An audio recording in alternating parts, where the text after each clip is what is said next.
So while Mychele is sanding down and varnishing the floor, I'm going to make a start and putting all the battens in to support the floor now.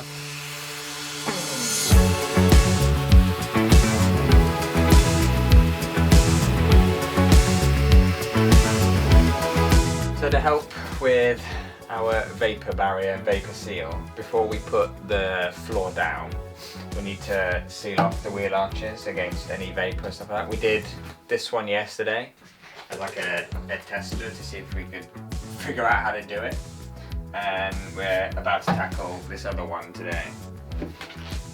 Took like an hour, that one. Yeah, not very, it's not our best work. It might end up being redone that side if the floor doesn't fit.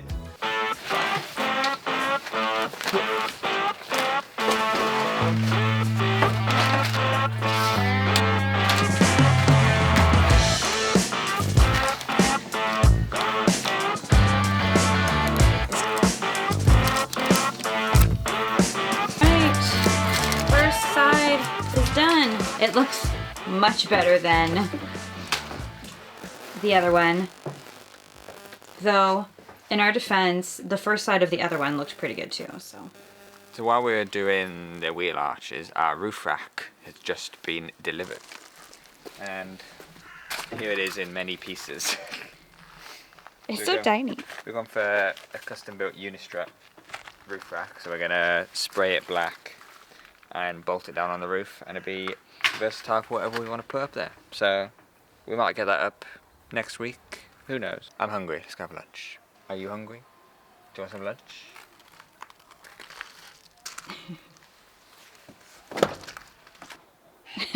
She doesn't want to come out.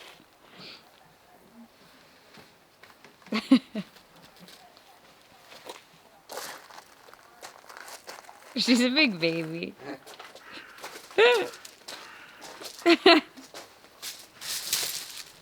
So the plan now, I'm going to try and replace the existing head unit here with this new one we took in out of the old campervan.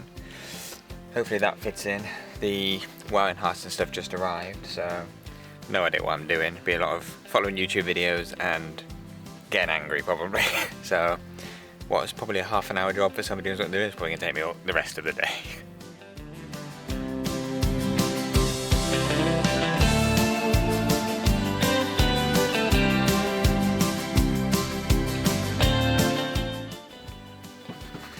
Right, got the old one out, which wasn't as hard as I was expecting it to be. It's not much to it really, there's not many connections on the back. So now we need to try put the new one in. So I've just connected the wiring harness now, and it looks like with the new fascia that I've got, I'm gonna have to cut this crossbar out, otherwise my radio's not gonna fit. So I'm gonna try and cut this out now as neatly as possible without scratching the frame or anything. Yeah, it came out alright, not too bad. Let's get it fitted. So it took a while, but I finally managed to get the radio to fit in the fascia for the Sprinter. It took a while because I couldn't get the case to go in, and it turns out it was one of the clips just stopping it going in. So now I'm just going to connect the wiring harness up and see if it works. Finally started putting the battens down on the floor. Done about 4 so far. The way I think I'm gonna do it is I'm gonna make sure, because I've got 4 sheets of plywood for the floor. Everywhere there's a joint, I'm gonna make sure I put a batten so I can screw down so they don't rub next to each other and move. Hopefully that will work. So right now I am putting the battens in apart from the ones where 2 pieces join, because I just want to make sure I've got those in the right place. So as I put the floor in, I'm going to put those ones in, measure them out, glue them down, screw them in, and they should be good. Still on track, hopefully, for the floor to go in finally tomorrow. So I'm going to try and get these done, all the battens in now, weighing them down with paving slabs, just to make sure they get a nice grip. there is a bit of a bow in the floor here. It's like something's been dropped on it at some point. So I've made like little feet out of plywood offcuts just to take the weight. But nobody's ever going to stand there, so it's not a huge deal. You'll never see that it was there. If it was in the middle of like the kitchen area, then I would try and really sort it out. But nobody's ever going to stand there because it's under the garage. So we're laying 25mm Kingspan in between all the battens on the floor, and then going to seal them down with foil tape to create a nice vapor barrier, and we'll kick that up the walls.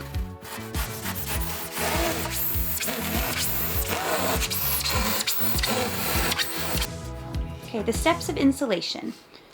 First, Shaun is measuring in between each beam. Step 2, he traces out those measurements on the insulation. Step 3, he cuts with a saw the insulation.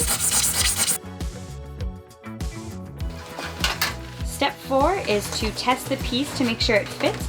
We usually cut it a little bit bigger, and then Shaun will go with a teeny tiny saw and just like shred off the little pieces that are too big.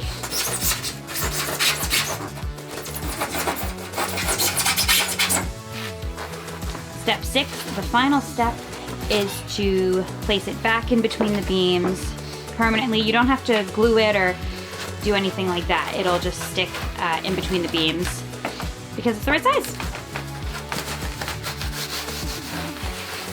Did you take the Sharpie?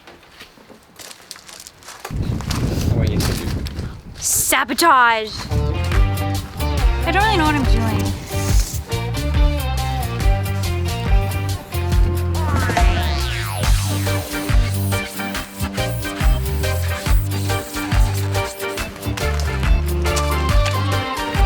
Alright guys, there's the floor fully insulated.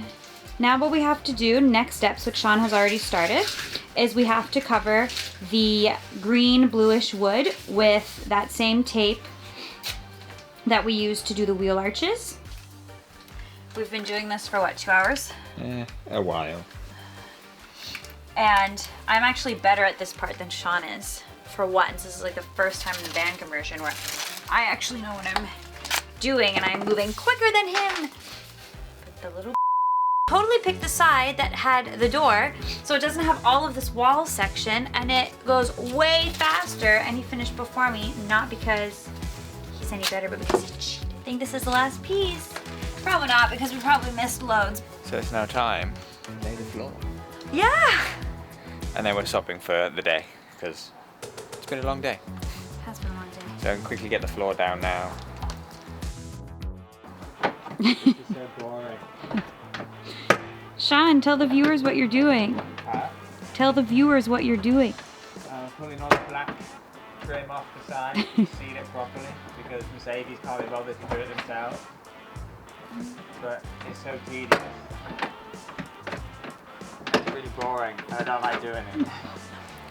So to explain a little bit better, because Shaun's distaste for Mercedes right now did not leave for a very good explanation. Basically the reason we have to take this off is water can get through. The black trim on the side of the van is not waterproof, water resistant. Water can get through. So because there's a bunch of holes in it. So Shaun has to take them all out, fill all the holes with sealant, is that right? Yeah. Fill all the holes with sealant and then put it back in. Not a hard job, but a tedious job because you have to go all the way along the van and take all the little plugs out of the holes out, and also it's kind of gross because like a lot of dirt and stuff falls out.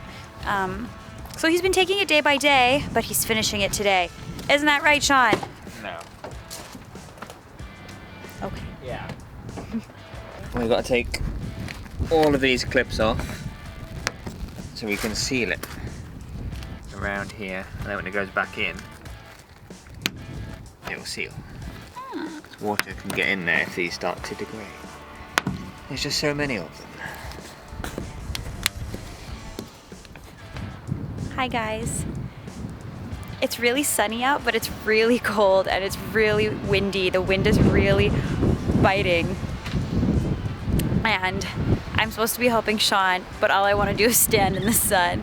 So I'm here in the tiny spot of sunlight that reaches the front of his house, and he's over there with the fan. Over there. Actually. actually working.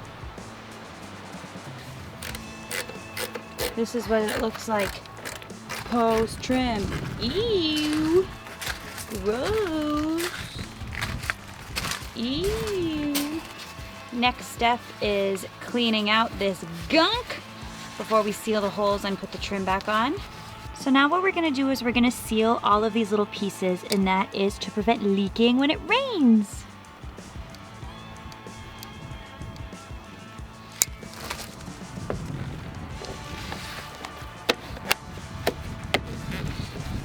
Seems kind of silly how simple it is, doesn't it?